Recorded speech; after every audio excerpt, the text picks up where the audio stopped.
શહેરના કુંભારવાડા વિસ્તારમાં આવેલ બાનુબેનની વાડી શેરી નંબર 2માં ઘર કંકાસને લઈને રાજેશ સોલંકી નામના યુવાન દ્વારા શરીરે જ્વલનશીલ પદાર્થ છાંટીને પોતાના શરીર પર આગ લગાવીને રસ્તા પર નીકળી પડ્યો હતો।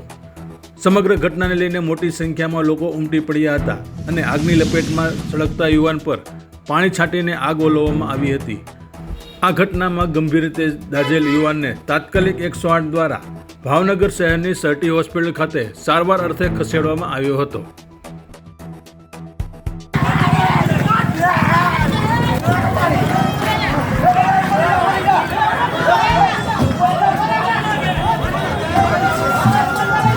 પાણી રેડોમાં રતવા થઈ જાય।